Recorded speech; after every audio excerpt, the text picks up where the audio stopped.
Flamethrowers, a devastating weapon of warfare that can be classified as a weapon of mass destruction.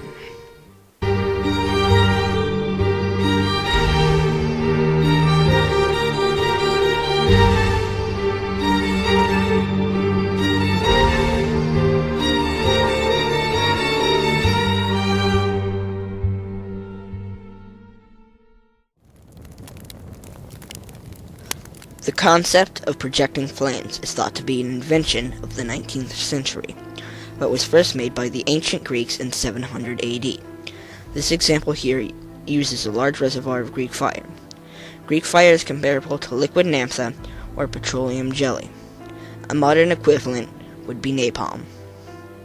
The backpack flamethrower is actually based off an earlier model of Greek flamethrowers. This is a recreation of an ancient Greek handheld single-use flamethrower. It uses a siphon to pull the Greek fire out of the bottom on the backstroke and push it out on the front stroke so the Greek fire can get lit by the tiny flame at the front of the mouth. The devastation this could bring to the ancient battlefield is almost unimaginable.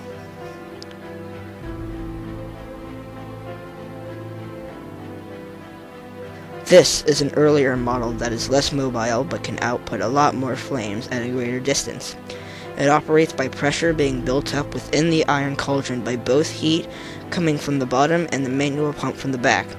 You can see that this could potentially cause problems for first wave infantry, as they would be eliminated before they could do any damage. This was probably used as defense to burn attacking enemies and was stationed around castle gates and entrances. This is the Chinese attempt at creating a flame projectile weapon that uses a double siphon to constantly output flames and has been used in naval wars to burn and wipe out entire fleets.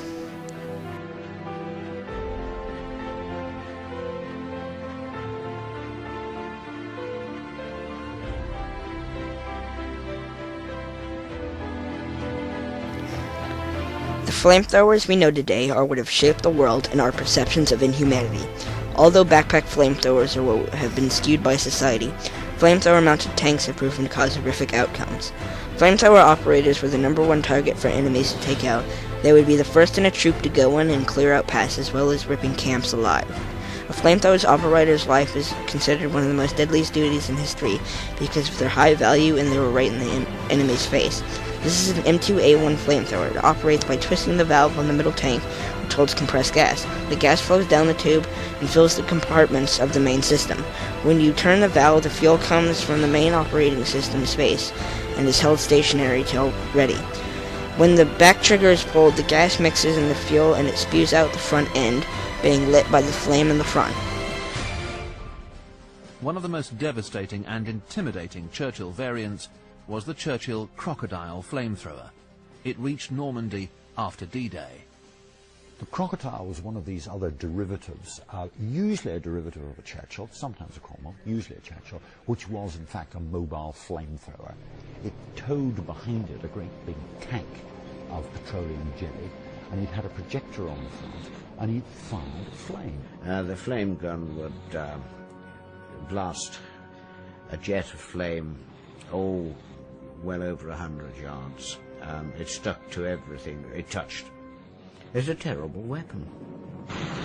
Quite often it would work in conjunction with the AVRI. So you would find that the AVRI would fire its bomb and crack open a blockhouse, and if the occupants didn't come out immediately, a crocodile would approach within range and flame it. And the result was the flame fuel would drop down the tracks into the interior, and that usually got them out. Very useful for clearing out bunkers or trench systems. Pretty nasty way to kill people, and in general, if your crocodile broke down, you legged it, because both sides, totally illegally and quite unofficially, shot people with flamethrowers.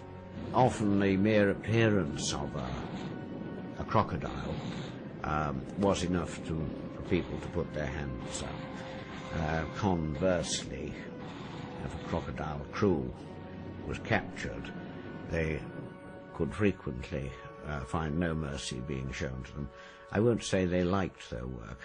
It's been expressed to me by former crocodile crewmen that they considered it inhuman.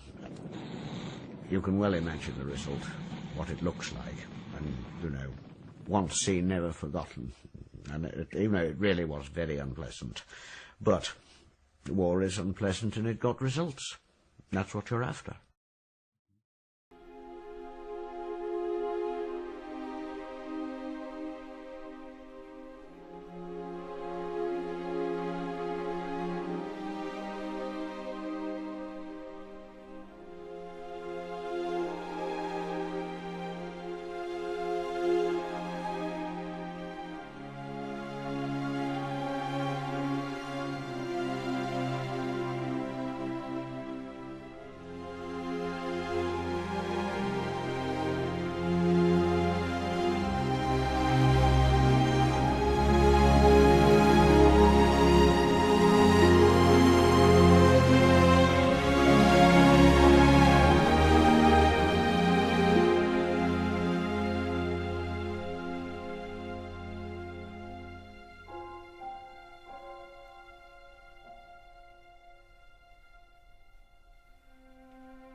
Although the application of flames is most thought of in warfare, it has also been of great use in agriculture.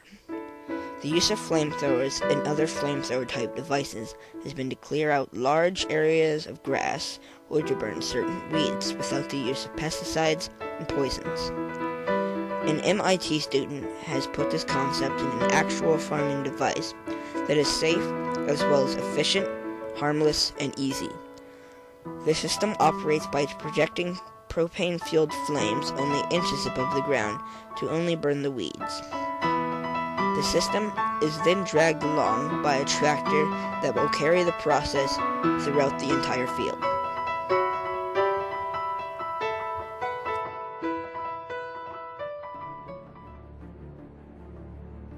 The flamethrower has changed ancient warfare.